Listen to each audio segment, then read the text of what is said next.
Hello my dear students. So last मेरा वो जो वीडियो आप लोगों ने देखा है, सो स्टोरेज के वजह से वो सडनली वीडियो स्टॉप हो गया। नाउ न्यूटन सेकेंड लॉ को हम कंटिन्यू करते हैं। So Newton second law Newton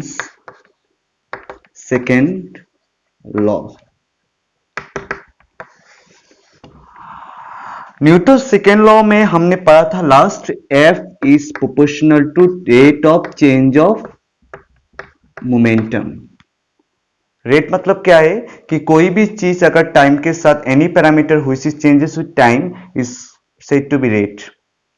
ওকে, যিকোনো ধৰণৰ বস্তু যদি কিবা এটা তোমাৰ ফিজিক্যাল কোৱান্টিটি যেটোত আমি ভৌতিক ৰাশি বুলি কওঁ, যদি সময়ৰ সৈতে চেঞ্জ হয় তাক আমি ৰেট শব্দ ইউজ কৰোঁ। আৰু ফিজিক্সত ৰেট শব্দটো আমি বহুত পাৰ পাম, প্ৰতিটো ক্ষেত্ৰতে আমি ৰেট ৱাৰ্ড ইউজ কৰিম। নাও ये प्रोपोर्शनलिटी कांस्टेंट, इसको जब हम प्रोपोर्शनलिटी जब उठाते हैं तो एक क्या बैठता है, कांस्टेंट बैठता है। दैट इज मैंने बोला k is equal to del p by del t। Okay, now for instance एक बॉडी है, इसका मास m है, ये u वेलोसिटी से जा रहा है। आफ्टर सम टाइम, सोचो t टाइम के बाद ये बॉडी यहां पर आया तो ये होगा वेलोसिटी v, वेलोसिटी चेंज होगा।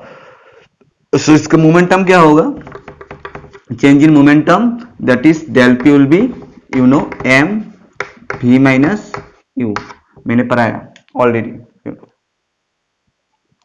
Now here k equal to 1, यहाँ पर k इक्वल टू 1 होता है। दैट वैल्यू क्या, ये एक्सपेरिमेंटली मिला हुआ है कि ऑलरेडी दिया हुआ है कि k इक्वल टू 1 बैठा सकते हैं हम यहाँ पर, और इसके ऊपर कोई डिस्कशन नहीं है कि 1 क्यों है। ओके, अभी के लिए। Now I can put that is f equal to, क्या लिख सकते हैं हम, del p by del t। Now हम डेल p के जगह पर क्या लिख सकते हैं, that is m v minus u by t, और डेल t इक्वल टू हमारा टाइम कितना है t, और del p equal to this one. Now आप लोगों को याद है या नहीं, याद करो। मोशन इन स्ट्रेट लाइन आप लोगों ने पढ़ा है कि एक्सीलरेशन का फॉर्मूला क्या था। एक्सीलरेशन का फॉर्मूला था change in velocity by time, final velocity minus initial velocity divide by time. यही तो फॉर्मूला था ना, v is equal to u plus at। You got that formula, kinematics equation. और ये भी होता है कि change in velocity by time, so that you know. सो हम क्या इसके दिस पोर्शन को, इस पोर्शन को हम क्या लिख सकते हैं, एक्सीलरेशन लिख सकते हैं, that is m a, that is f equal to m a। okay, now f equal to ma, this is one form of Newton's laws of motion। यहां पर अगर हम मास को कांस्टेंट लेते हैं, मास अगर कांस्टेंट होता है तो that time also it's become m a, f equal to m a, ये लिख लो। ओके, नाउ again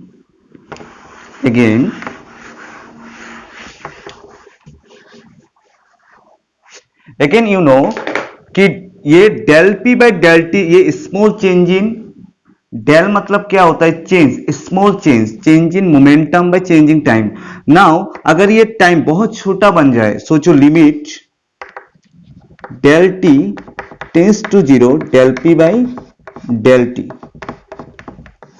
आप लोगों को मिला है लिमिट का मतलब क्या होता है, कि आप लोगों का मैथ्स में भी है लिमिट्स एंड कॉन्टिन्यूटी, ये कैलकुलस में आता है। ये पूरा ही नया मिलेगा आप लोगों को, already you have not got any class 10 और 9 ऑल्सो। ये नया चीज है, ऑलरेडी आप लोगों को थोड़ा आइडिया दिया हुआ है सर ने डिफरेंशियल कैलकुलस में, तो कैसे आता है। So limit del t tends to 0, मतलब ये टाइम जो है ना, 0 इक्वल टू 0 नहीं, बट टेंस टू मतलब क्या, नियरर टू 0।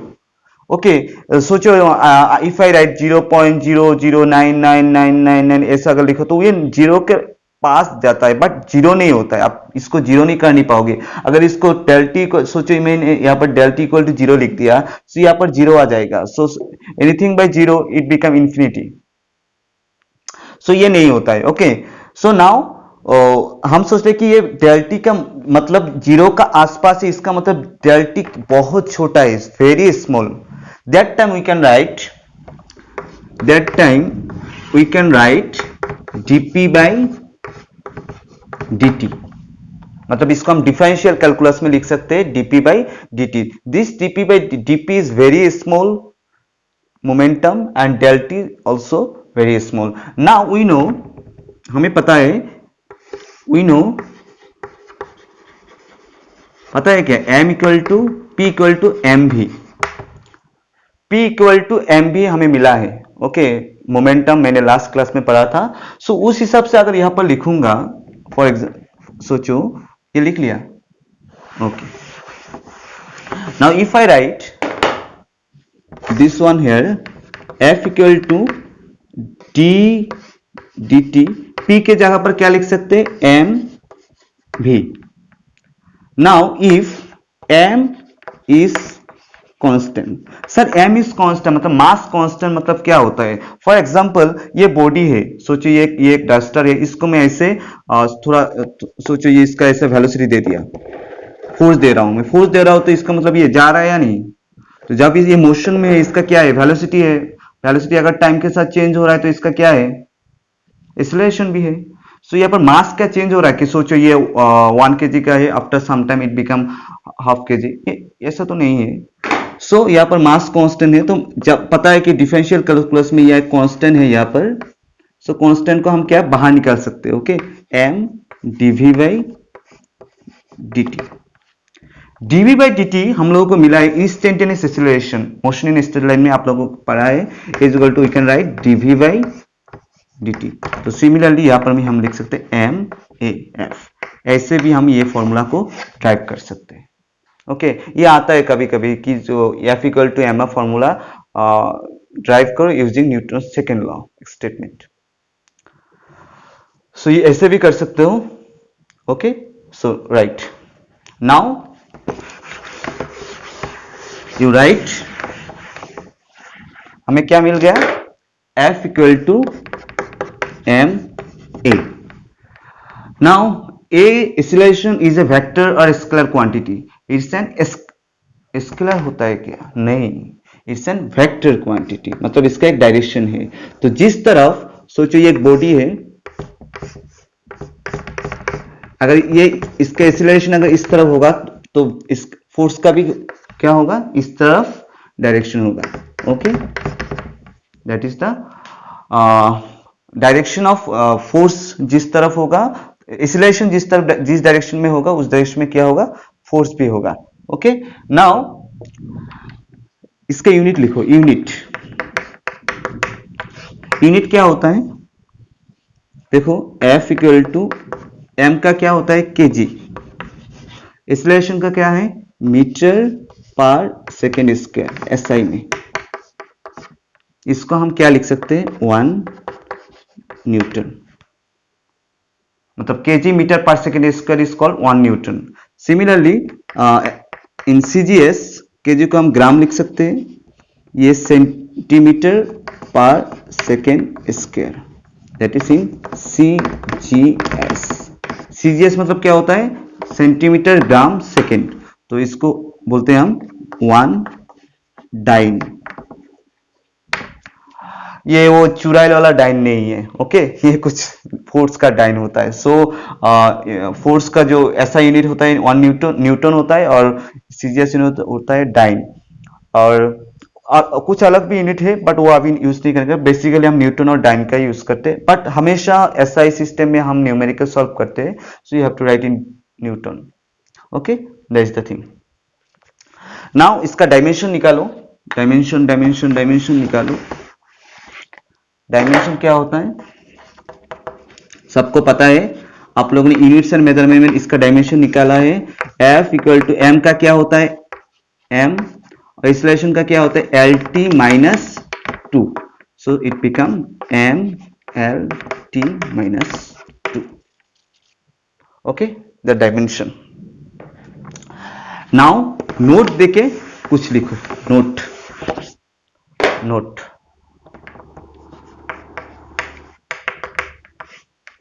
फर्स्ट लिखो force is a vector quantity.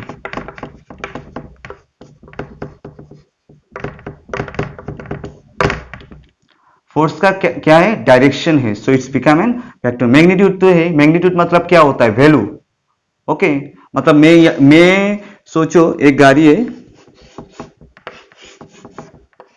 सो कोई आदमी इसको धक्का दे रहा है, सो कितना फोर्स दे रहा है, कितना दे रहा है, 10 न्यूटन। किस तरफ दे रहा है, इस तरफ दे रहा है। सोचो ये एक्स एक्सिस है, एक्स एक्सिस है, तो ये क्या होगा, आई कैप होगा। सो 10 आई कैप इस तरफ दे रहा है। सो इसका क्या है, डायरेक्शन भी है, किस तरफ, इस तरफ दे रहा है। गाड़ी अगर इस तरफ ले जाना है तो तुम्हें फोर्स इस तरफ से देना पड़ेगा। अगर इस तरफ गाड़ी देना है तो ये क्या होगा, इस तरफ, minus I cap. yes or not? So that is the thing. Next you write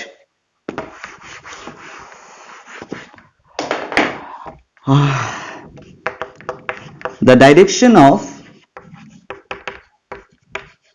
acceleration gives the direction of force।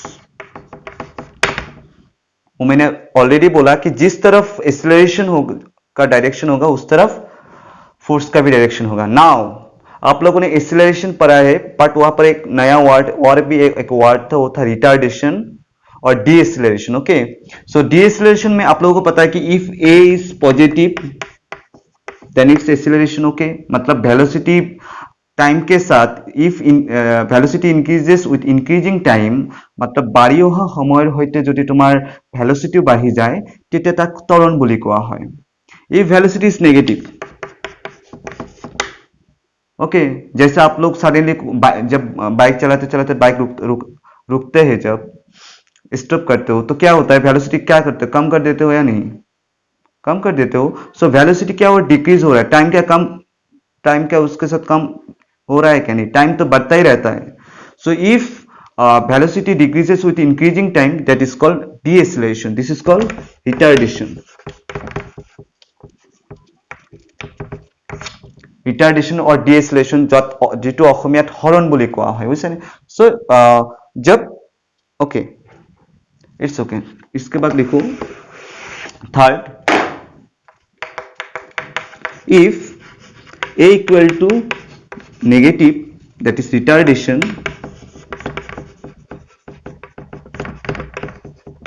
then the force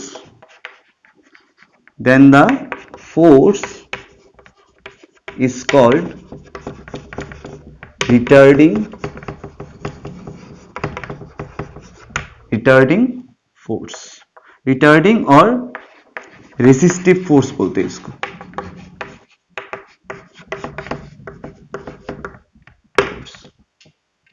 Okay, that you write.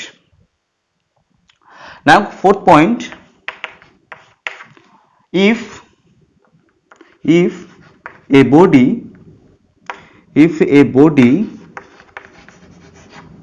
moving under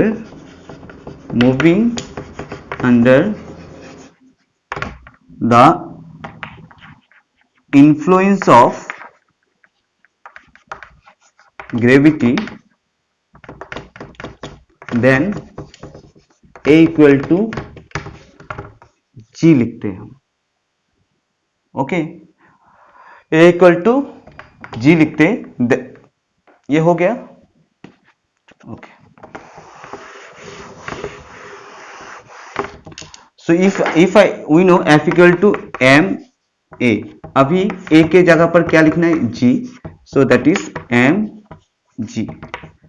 इसको हम बोलते हैं ग्रेविटी, इसको बोलते हैं ग्रेविटी। ओके, सो ये लिख लो। मतलब आप लोगों को पता ना, कोई भी चीज अगर ऊपर से गिर रहा है, that time is acceleration of gravity becomes positive, yes और नॉट। आज कोई चीज अगर नीचे से ऊपर जा रहा है तो जी का वैल्यू क्या होता है, हाइट के साथ जी का वैल्यू डिक्रीज होता है। पता है आप लोगों को, शायद सर ने बोला है कि हाइट के साथ जी का वैल्यू कम हो जाता है। और कैसे कम हो जाता है वो हम पढ़ेंगे। आप लोगों का एक चैप्टर है ग्रेविटेशन, वहां पर बहुत अच्छी तरह से हम प्रूफ करके दिखाएंगे कि हाइट के साथ जितना आप ऊपर जाओगे ना, तो आपका हाइट के साथ क्या होता है, velocity acceleration due to gravity g का वैल्यू क्या होता है, डिक्रीज होता है। इसीलिए तो एक मतलब ऊपर जाते जाते एक तरफ मून में या स्पेस में आपका मतलब एक्सीलरेशन ड्यू टू ग्रेविटी जी में ऑलमोस्ट जीरो हो जाता है। जीरो तो नहीं होता है बट बहुत कम है, इसलिए तो स्पेस में जाके लोग उठते हैं ना ऐसे। आप लोग देखना वीडियो, ओके। हम पढ़ेंगे, बहुत सारे इंटरेस्टिंग पढ़ाई है ग्रेविटेशन में, हम बोलेंगे कि क्या होता है स्पेस में, okay. Now just right this one. मतलब कोई भी सोचो ये गिर रहा है नहीं, ये गिर रहा है, तो इसको जो गिरने के लिए जो यहाँ पर एक्सीलरेशन मतलब ये वेलोसिटी इसको मतलब इसका वेलोसिटी है नहीं, तो वेलोसिटी जहां पर है उसका क्या है, एक्सीलरेशन है। क्या इसको यहां से फेंकने के लिए मुझे एक्स्ट्रा फोर्स देना पड़ेगा, नहीं। तो ये कौन सा फोर्स इसको ला रहा है, that is this force, gravity. और जो एक्सीलरेशन जिस एक्सीलरेशन से ये आ रहा है that is called TC, acceleration due to, ये अर्थ के सेंटर से लग रहा है ग्रेविटेशनल फोर्स की वजह से, okay. That is the thing. Now एक न्यूमेरिकल करेंगे हम, ओके। बहुत सारा न्यूमेरिकल करेंगे बट क्या देखते हो ना, ये अभी वीडियो में ना पता नहीं टाइम बहुत लग जाता है, क्योंकि आप लोगों का रिस्पॉन्स आप लोग समझ में आ रहे हो या नहीं ये हम समझते नहीं है, ओके। बट टाइम बेस्ट देने के लिए ना एक न्यूमेरिकल लिखो। ये आई थिंक एनसीईआरटी में एग्जांपल 5.2 है, एग्जांपल एनसीईआरटी एग्जांपल 5.2 आप लोग लिख लो, ओके। लिख लो इसको, मतलब क्वेश्चन नहीं लिखूंगा, आप लोग वहां से देख लेना। क्वेश्चन इतना बड़ा बड़ा क्वेश्चन लिखने की जरूरत नहीं, बट क्वेश्चन में क्या बोला है कि सोचिए एक पैर है ऐसा,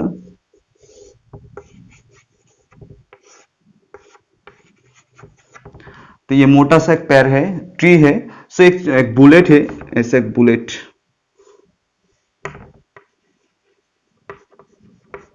इसका मास है 0.04 kg आई थिंक, ओके। इसका मास दिया है 4 kg, और ये एक वेलोसिटी से जा रहा है, उसकी इनिशियल वेलोसिटी सोचे 90 मीटर पर सेकेंड से जा रहा है।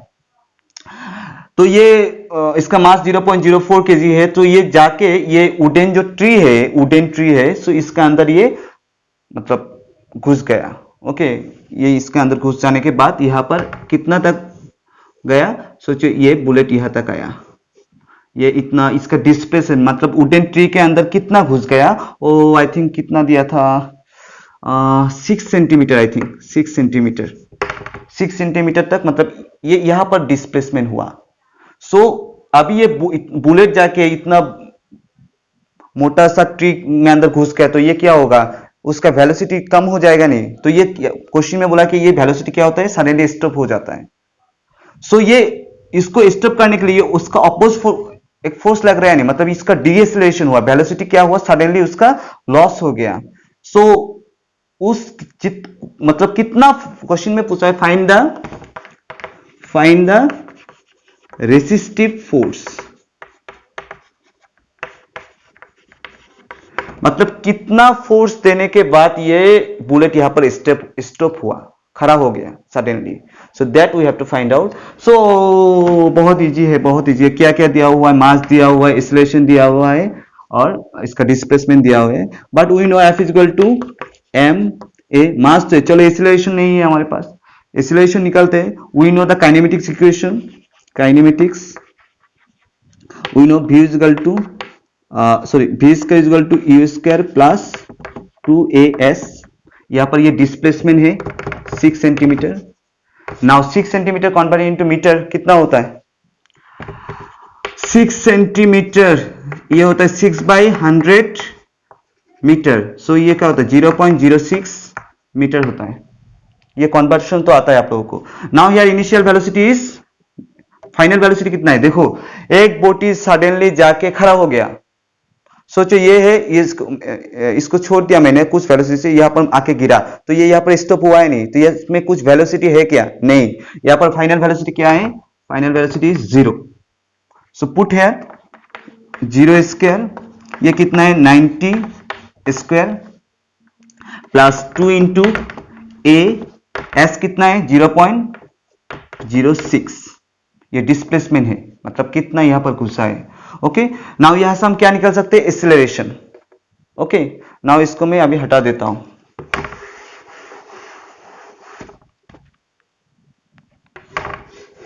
सो इस फॉर्मूला से देखो ये कितना आएगा, 0 equal to 90 into 90, I think ये आएगा 8100 प्लस ये क्या लिख सकते हैं हम, इसको लिख सकते हैं हम 12 into 10 to the power minus 2a। So ये इस तरफ लेके आओ, ये आएगा minus 8100 into 12 into 10 to the power minus 2a। So a कितना आएगा, minus 8100 divided by 12 into 10 to the power minus 2। Okay, so ये आएगा हमारा acceleration. Now you know F equal to ma, so m कितने 0.04 इंटू a का value ये है। सो ये पुट करके कितना रिजल्ट आता है, आंसर आता है, ये आप लोग असाइनमेंट में करके देना है। Okay, that is the thing. So मैं फिर से बोलता हूं कि एक वुडन ट्री था, वुडन ट्री के अंदर एक बुलेट जा रहा था। सो बुलेट जाने के बाद वुडन ट्री के अंदर वो घुस गए। ओके, मतलब जाने के बाद सडनली वो स्टॉप हो गया, तो उसका स्टॉप होने के लिए कितना फोर्स दिया, अपोजिट फोर्स दिया। ये फोर्स का वैल्यू ना यहाँ पर नेगेटिव में आएगा, मतलब एक्सीलरेशन देखो, एक्सीलरेशन नेगेटिव में है, सो फोर्स भी क्या आएगा, नेगेटिव में आएगा। Negative force means resistive force और retarding force, that is the meaning. Okay, now next और एक एग्जांपल करते हैं, ये बहुत इंपॉर्टेंट क्वेश्चन है, ये एग्जाम में आता है। Okay, that is example I think 5.3 था, 5.3 इज वेरी वेरी इंपॉर्टेंट। दिया हुआ है कि डिस्प्लेसमेंट ऑफ ए बॉडी, कोई बॉडी का displacement along y axis, displacement of a body of mass m heavy is along y axis. okay, mass along y axis, y axis मतलब ये। Okay, y equal to ut plus half gt square. Find force,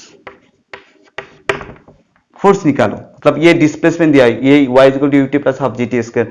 sir ये equation तो हमें कहीं पर मिला हुआ है, s equal to ut plus half gt square वही है, बट ये क्या होता है, ये x होता है, ये y डायरेक्शन का होता है, वर्टिकल मोशन का।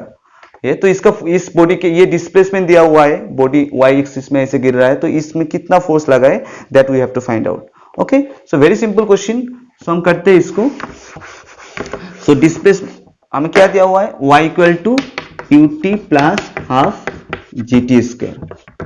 ना फोर्स के लिए क्या चाहिए, m तो दिया हुआ है, but acceleration we have to find out. So acceleration कैसे निकालेंगे, सो एक्सीलरेशन निकालने पहले वेलोसिटी निकालते, we know v equal to dy by dt। Sir ये कहां से आया, ये मोशन इन स्ट्रेट लाइन में था, सो इसको हम डिफरेंशिएट करते, d dt ऑफ y कितना है, ut plus half gt square.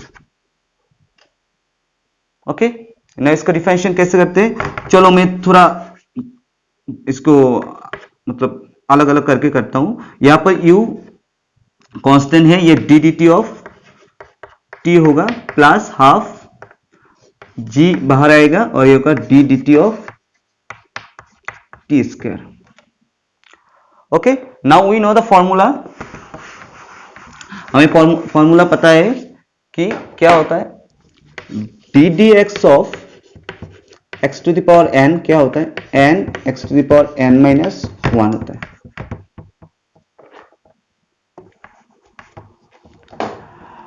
n minus 1 होता है।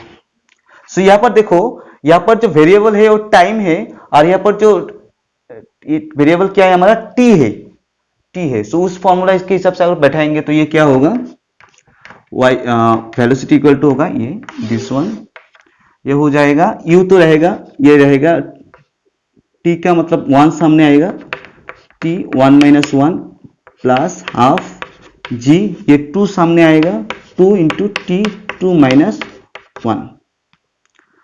So now u1 0 plus half 2z t 2 minus 1, 2 minus 1 is 1. So 2 cancel, anything power 0 is become 1. So u plus g t, ये हमारा velocity निकल गया. Okay, now velocity तो हमें मिल गया. Now we have to find out, हमें क्या निकालना है, हमें निकालना है acceleration. Okay, now again you do a equal to dv by dt. ये हमें पता है कि एक्सीलरेशन क्या था, dv by dt. So d dt of velocity कितना मिला हमें, u plus gt. Now it will become d dt of u plus g d dt of t. Anything constant become, ये कांस्टेंट है. सो हमें पता है ddx ऑफ कांस्टेंट 0 होता है. सो इट विल बिकम 0. ये g, ये क्या बन जाएगा 1 minus 1. So it will be 0 plus g t0 equal to g. That is a equal to g मिला हमें. Okay, now finally we got a equal to g. देखो यहां से, now we know formula F equal to m a. m तो दिया हुआ है, mass already m है. नाउ a इक्वल टू हम क्या मिला हमें, g.